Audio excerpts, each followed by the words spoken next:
Let's start with your name. Where'd your name come from? Autobhan. My real name is Nabanyu. So I took the Bon from that, and then Autobahn is also a name. It's a highway in Germany. So basically, there's like no speed limit on that highway. So it's just kind of like a play on words. It's kind of like a pun. You feel me? Yeah. What's the meaning behind your real name? Why were you called that? My real name, Nabanyu. We could get into that. It's a Sanskrit name, actually. My parents gave me that. My religion is Hindu, and it was in a book of like, just a bunch of different Hindu names. And basically Nabanyu means kind of celestial. It's kind of about like heavenly, the sky. It can mean all those different things, but it's Sanskrit. And what's your ethnicity? I'm from India, but my specific ethnicity is called Telugu. It's from South India. So, there's a lot of Telugu people in the U.S. A lot of people might not know about our culture, but, that's what I'm here for. Yeah, I'm not familiar with it at all. Yeah. First time I've ever heard it. What language do you speak? So Telugu is the language itself. And okay. Yeah, I mean, I don't really know any other Telugu rappers. I know other Indian rappers like Heems, like Himanshu. He's from New York. He's in a group, Das Racist. Well, he used to be in that group, and he does his own solo thing now, Heems. A lot of different Indian rappers out there. Jay-Z worked with an Indian rapper at one point, right? Yeah, I think it was, it was like a sample from one of his songs or something like that. But yeah, I'm not sure. There's also Jay Sean. He's from like UK. But yeah, he's big too. Now, do you speak the Yeah, I can speak some Telugu, but Fluent? you know how it is for like people who are like immigrants. Like my mom might speak in Telugu, but I reply in English. But if I go to India and I have to speak to my relatives, you gotta speak Telugu, because they don't really know English that much sometimes, Being in music, have you faced racism or anything because of your Indian background or anything? Was it hard for you to get into music because of your ethnicity or no? When I was really young, like not more so my music career, when I was really young, when events like 9/11, things like that happened, I used to get called different racial slurs and stuff like that. And when I was in high school, people would be really ignorant, but I stamped that out real quick because like I'm my own person and I have my own personality, so like, nobody's gonna bully me, like, it doesn't really matter. So, but in the music industry, not really, man. It's like, it's all about your talent. Like, there might be discrimination that I don't know about. And, hip hop, of course, is like, rightly so. It's kind of dominated by African American people, black culture, because it comes from the black culture. But I don't really see any discrimination. Like, people fuck with me because, I'm different. So, it's cool, man. Now, where are you from? Originally, I could say I'm from Atlanta, but I was actually born in India in a city called Hyderabad. And my parents moved here when I was 6 years old, so yeah. But I've grown up around Atlanta like my whole life. Now, what's your opinion of the music scene in Atlanta right now? I love it, man. Like, it's the reason, it's one of the reasons I get up every day. Like, I love listening to different artists, different producers, because like, I'm really into like studying music, studying the craft, production. So hearing different people like London on the track, on the production side, people like Young Thug, Yaki, so much different like talent in Atlanta. And I live for this shit. Like, I'm really all about it because, I DJ as well. So I really love to listen to like all the mixtape cuts. I have like rare tracks that, haven't come out and people don't know about, just different shit like that. Like, I really live for it. Now, what was it like for you growing up in Atlanta? Paint the picture for us. It was cool, man. Like, when I was in high school, of course, like, I couldn't really do too much. I tried to go out and party, whatever, like, but it was really when I got into college, when I started, my friends took me to some raves, and that was like a crazy experience for me. It was like, really mind expanding because you kind of go from this kind of sheltered life to just seeing like the possibilities, you know, like a DJ like playing for like hundreds of people, you know, you go to like a rap show or something, you see the atmosphere there. You know, like that's really where I kind of found out who I was, like, and what I want to do with my life. Before that, you know, it's kind of more ambiguous, but once I like really saw the music scene here in Atlanta and how it operated and the amount of people that really come out to the shows, it's like really inspiring, you know. I think that's why people come here. Now, you were originally born in India. Yeah. Why did your parents move? You moved when you were 6 years old with your parents. Yes, sir. So yeah. what was the reasoning behind their move to Atlanta, of all places, in America? You know, man, it's economic opportunity, man.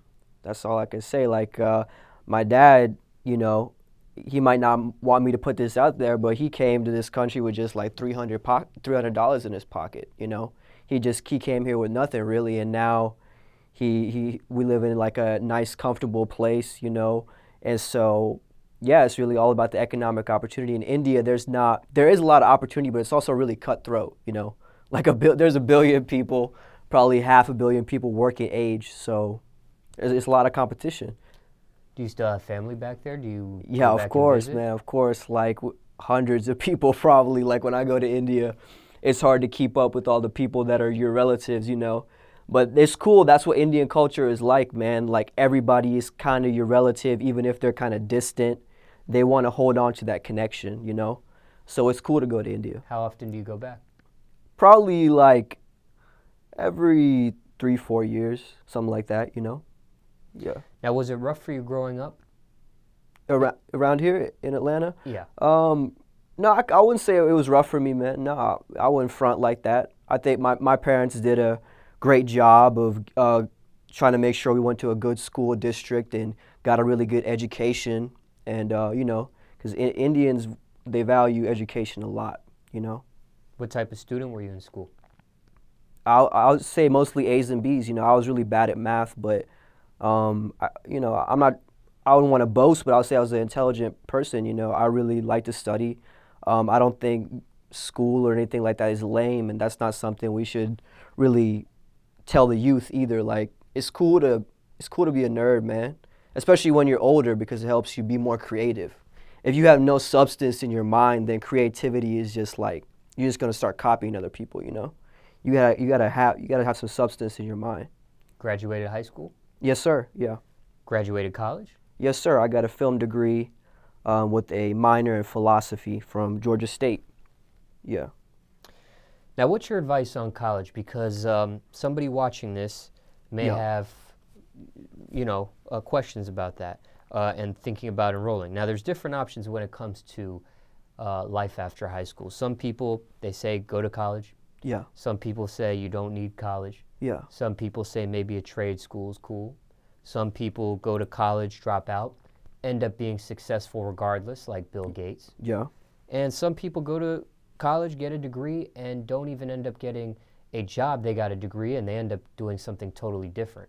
Yes, sir. Now, what's your advice to someone watching this interview, hearing your story, and thinking about enrolling into something or not after high school? I'd say, man, if you're, especially for artists, if you're really charismatic and you're really like a people person, like I'm kind of a little bit more of an introvert. Like I can like network with people and do all that if I need to. But if you're really charismatic and you already have that side of it down, I wouldn't say, you know, I'd say maybe college isn't for you. Like I know that's not like the idealistic thing to tell people, but I think college is really for people who have a specific thing in mind that they're going to stick to, because I feel like a lot of people go to college and they just go because they feel like they have to go. And so it's like 1 major, 2 major, 3 majors. They keep switching because they didn't want to go to begin with. So, you know, if you're gonna get into college and say, bam, I'm gonna get a degree in marketing because I want to get into the music industry and that's gonna help me, and maybe one day I can be an A&R or something. Or you want to get a film degree like I did because that helps me with editing my own videos. I edit my own videos, and, you know, I know how to talk to my DPs, or I know how to talk to my guy that does 3D effects, all this different cool stuff, because I have some sort of, you know, insight into the jargon behind film. So that's another way, you know, you could really enjoy college is like, if you don't think that you'll really like, you know what you want to study, just go and like pick a topic that you're really interested in, and you know, you'll learn a lot of stuff that you can actually use practically. It might not lead to like a, you know, a job, but you can make your own opportunity, you know? Yeah. Now, if you could go back in time, would you have gone to college and gone for the very same thing you went for, which was the film stuff? Or would you have skipped it altogether and just went into the music anyways? I'm gonna have to say I would still go to college, man. It was a lot of fun. And you know, you can't miss out on the girls. There's a lot of girls too. Now, jobs you had growing up, if any? Jobs growing up, just like small jobs, man, like internships. I worked at Tree Sound Studios, which is like it's like one of the biggest studios in the Southeast. Just like different odd jobs, like working at like offices and stuff like that. But I really like to just make money doing my own thing, man, like DJing, producing for people, you know, collecting them royalty checks. You know, that's the wave I want to get into, you know. Those jobs you mentioned, did you quit them or did you get fired?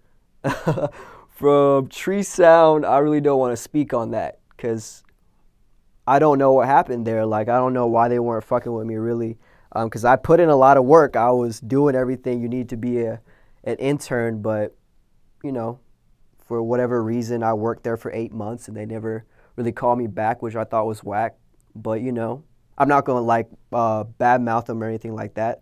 I just, whatever process they had, I guess I didn't fit that. That's okay, man. Yeah, I think that's the only one where it was kind of like a shaky situation. Yeah. Any crazy stories dealing with any of those jobs you just mentioned or anything out of the norm? Yeah, man, what I could say with any internship is they want you to prove yourself. So you got to do whatever it takes, man. And I knew people that were at the studio, they would just stay there for days. You know, whether or not you think that's fucked up, that's up to you. But, you know, people do what they got to do to get these jobs as engineers and shit like that. Now, are both parents in your life? Yes, sir. Together or separated? Yeah, they're together, man. They love each other. How long they've been together for? I say about 27 years now. Yeah, they had their 25th anniversary like 2 years ago. Old school. Yeah. You don't really see that these days too often. You know what, man? They got an arranged marriage. So they just saw each other like one time and they got married. That's it. An arranged marriage meaning two sets of families put them together. Mm-hmm. Yeah. Yeah, that's still common in India. You know, of course, like, you know, women have rights and stuff. They don't have to, like, pick whatever dude shows up. No, nothing like that. But it's encouraged in the culture, you know. They feel like their marriage will stay strong because, you know, all that kind of, like, emotional stuff that we really value in America, it's more of like an economic agreement almost, man. It's bizarre. What about siblings? Are you the only child? I have an older brother. Yeah. Anybody else into the music industry or just yourself? In your family or just yourself? Just me in the music industry, but my brother is a creative. He's like a really talented photographer. He has a lot of awards and stuff like that, and he has a lot of different ventures. What does your family think about your music career? They think it's cool, man. They support me 100%. They just like, you know, they're old school, so they don't really know what it's about. They want me to be making those, you know, those M's, 100,000s. Once I'm at that point, I think they'll have some more faith in me, you know. Have they ever seen you perform, DJ? Just at like kind of smaller scale things, but like, you know, if I'm playing at like Terminal West or something, Masquerade, I really don't want them at that environment, you know. Because first of all, like, I might be geeked up, like looking crazy on the stage, you know, and it's just like a wild situation. Like, you know, if it's maybe like something more low key, I might invite them. But, you know, if it's like a rager, I don't think I don't really want my parents there, you know. That might be a different twist in your stage show. Yeah, just like, oh, here's my parents. I want to do it one day, man. Well, I want to do it big. I want them to come out when I'm playing for like 10,000 people or something, you know. I want them to be proud of me. In regards to your parents, what's the worst thing you put them through? Oh man, oh man, can I talk about this? Let's see. You know, we're gonna talk. Let's just say sticky icky.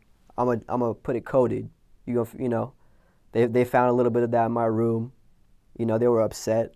They don't really get it. You know. It's legal now in some states.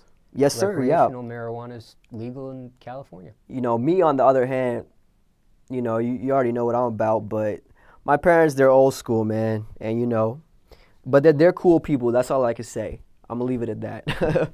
What's your message to the youth overall speaking? Don't embrace negativity, man.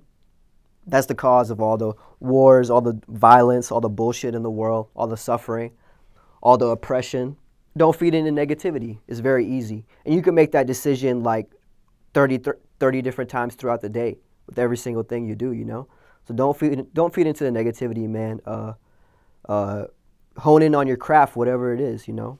Spend 10,000 hours on whatever you want to do and be an expert. Now, you mentioned several things. You mentioned DJing, producing. Do you consider yourself an artist as well? Yeah. Vocals, right? Yeah, for sure. I do vocals too. Yeah, man, I'm just going to say I'm a producer with a capital P. You know how that goes. Like, I'm the person that's going to sit in the room. I'll make the beat. You know, I'll put the hook on the track. I'll do the processing. You know, I'm just a musician, man. I'll play the synth. You know, I'll get on the drums. I'll do whatever. What genre of music do you concentrate on? You know what, man? There's you mentioned rap and a couple other things during the interview, so. Yeah, like when I first started DJ, man, like I'll be DJing all different types of like wild different types of club music is called, like grime, Jersey club, all different wild types of electronic music. And I don't mean EDM, you know, I really don't, I wouldn't classify myself as EDM because I think of that as kind of like a corporate thing, man. Because there's lots of electronic music besides just EDM, you know. There's a lot of different cool underground types of music, that, you know, electronic music. And I mix those sounds with, you know, the Atlanta radio rap sound. You know, I don't want it to sound generic, but that's kind of how I describe it. Like artists like Future, of course, Young Thug, the different people that define the Atlanta kind of radio rap sound, you know. So maybe concentrating on rap, but yeah, still elaborate with electronic stuff and just an eclectic palette. Yeah, for sure. Eclectic palette, for sure, man. Like, you know, I always try to evolve my beats. I don't just, it's not just the, oh, I'm going to add a snare, you know, I'm going to add just a hi-hat. I really try to make my beats dynamic, you know. I add a lot of different effects that change and morph my beats, you know. I'm really into the whole engineering aspect of producing, you know. So everything I make is going to have, like, my signature gravity on it, you know. How'd you get into rap music? What age were you? I'd say like in middle school, man. Just like at the bus stop, you know, my neighbors would just be talking about like Young Jeezy and shit like that, and like 3 6, and you know, that was right around the time when that song, you know, that had the chorus, the satanic chorus or whatever in it. So all that different wild type of stuff is really like interesting to me. You know, you'd hear like Jeezy, the Snowman. I was just like, why is he called a snowman? And then, you know, one of my older neighbors like, because of cocaine, you know. So it's just different things that are like, hip hop is so coded, you know. So that aspect of it was always fascinating to me. Any musical influences? Anybody that inspired you? For sure, man. Future Hendrix, of course, Future. As far as like different producers and stuff, a lot of different like electronic producers, people like, let's say, well, right now I can say I really like London on the track. I think he's a really good producer. Metro Boomin, artists like that. These are rap producers. Yeah. Yeah. Yeah. As far on the electronic side, you know, Hudson Mohawk,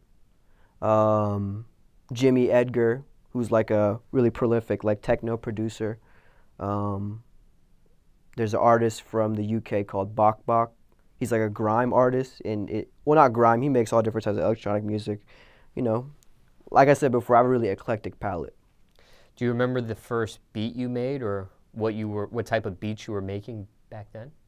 Yeah, man, it was terrible. I remember that. Like, I tried really hard on them, I remember, but it's not until you practice a lot that, you know, you start to make things that you really enjoy, you know? It takes a lot of practice. Now, with the DJing and producing and stuff like that, did you do the DJing first and then get into production, or did you do production first and then get into DJing? Yeah, DJing first, you know, because I was only in high school. Like, I was in 10th grade, you know, and my older brother, he took me over to one of his friends' places, and he used to DJ. Like, he used to play, like, soca and, like, reggaeton, all these different things. So that's how I got into DJing. Yeah. Now, when it comes to the music industry, what bothers you the most about it at this point? What's your biggest pet peeve with it, if anything? My biggest pet peeve is that, man, technology has gotten to the point where a lot of people kind of just like slide by, especially on the production, engineering side of it. I feel like a lot of people just kind of listen to other people's sounds and just like take the whole sound, man. And I think that's a little whack, you know. I always respect a producer where they show me 10 beats and each one of those beats sounds like the last one. It sounds like them, you know. That's what I really enjoy. And it takes a certain ear to like even notice that, like, oh, this person puts phase on their hi-hats, you know, this person is using this sort of distortion on each one of the tracks, you know. It's kind of like a painter, you know, how they use their brushstroke. Who do you blame for this? Do you blame record labels and executives, or listeners and consumers? You know, I wouldn't really blame anybody. I would just say, you know, again, it's all about technology and how readily useful it is to people, you know. People can just kind of get like a cracked version of Fruity Loops or Ableton or Reason, you know, and just start going. But it's cool, man. That's how you learn. That's how you get better. I mean, but when you talk about people kind of like, you know, not really keeping up with their own sound, or maybe copying other people, that might not be a technology type of thing. That might be a, wow, this guy puts this synth and this is the hottest type of beats that are going right now. That's true. I'm going to start adding synths and those characters to my I understand what you're saying. Yeah, like if people are doing that, that would be whack, because like I remember when Drummer Boy kind of did that one synth where it was like a crescendo towards the beat, and I started hearing other producers kind of copying that, or certain things Metro Boomin or TM88 does, little characteristics that highlight their or accentuate their production. You can tell it's theirs, and now you see other people mimicking those sounds. Like so that's why I mean, do you blame the music industry executives or that side? Or, you know, do you blame more the listeners and consumers? I would say that type of.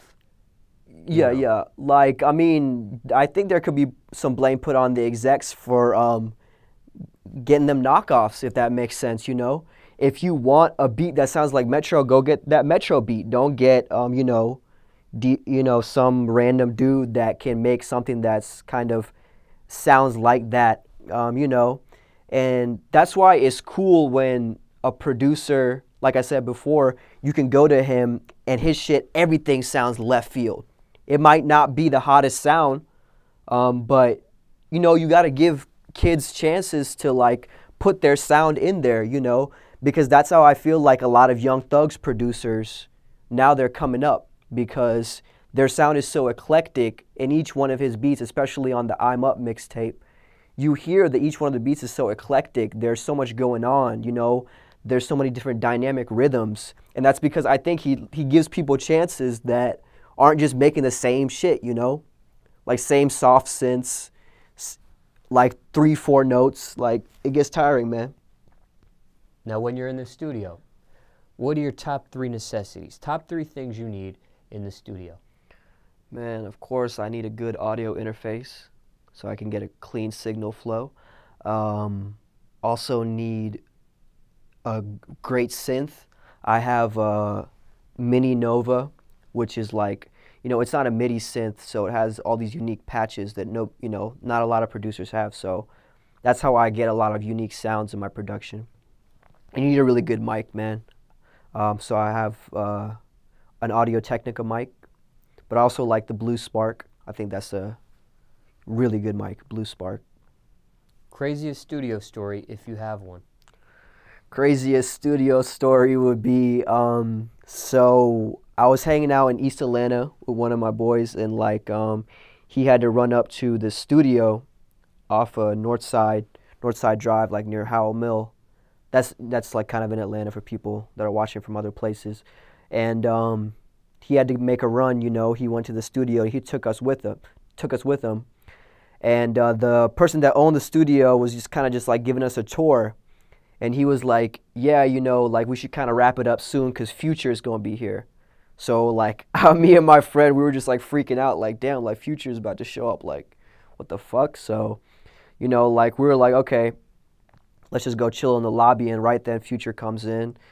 And I was like kind of just mind blown, you know. We just kind of said hi, talked to him for a second, you know, just kept it moving.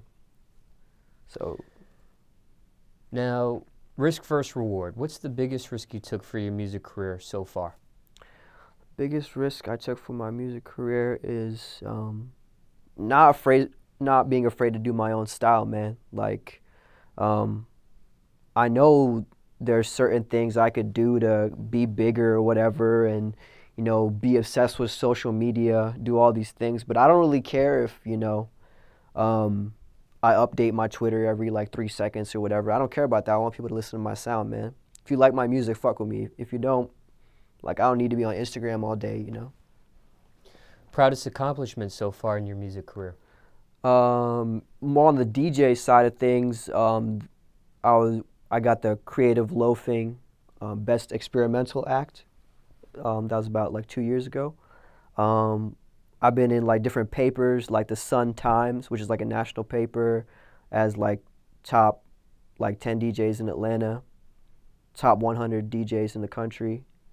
Not number one, but you know, I think we were like, I don't know, somewhere on that list. So just stuff like that, man. What's the biggest misconception of you? Biggest misconception of me, I don't know, man. What's one maybe thing people think? Maybe that isn't I'm a true new about artist, because like my solo act right now, Autobhan, what I go by, it's fairly new, but my other project, Hyderabad, I've been around since like 2012, man. So I'm not a new artist. You got to look up both. You got to do your Googles, and you'll see how deep I'm in the music game. Is your DJ name the same as your production name? No, like, yeah, so I was saying, I have, I'm in a band with my friend, Young Skirt. He lives out in LA, and the group is called Hyderabad. And so we both produce on that. And that's we're kind of on, I wouldn't say hiatus, we're just both doing our own solo things. So we're going to have some stuff up on there too, on those pages. But my solo stuff is called Autobhan. DJing and producing. Yeah, you know, if you want to book me for DJing, I'm gonna be Autobhan. If you want me to come do vocals, it's gonna be the same thing. I've seen some, well, I don't know if I've seen another producer change their name for their DJing. I've seen artists do that.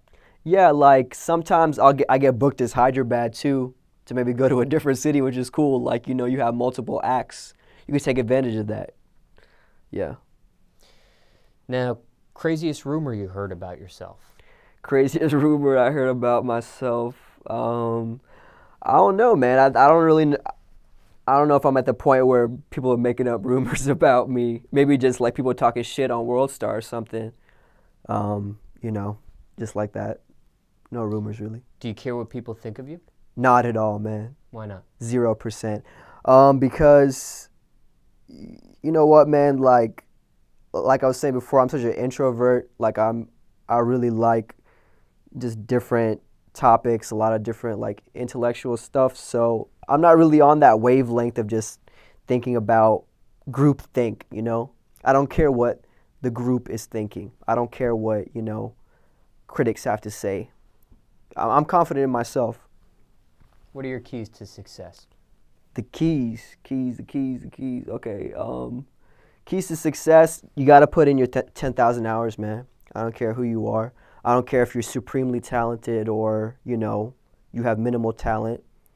Putting in your 10,000 hours, 20,000 hours, That's how you show, first of all, yourself, your family, but also other people that, you know, you're worth their time. Why should somebody hire you to make a beat for them, you know, if you haven't put in that time? So that's a key for success. Don't finesse people, man. Don't steal people's money. I pay a lot of people to do work for me, and they try to finesse me. I hate that. It's immoral. You know, you got to have some morals in this business. If you're a criminal, fuck with the criminal life, you know?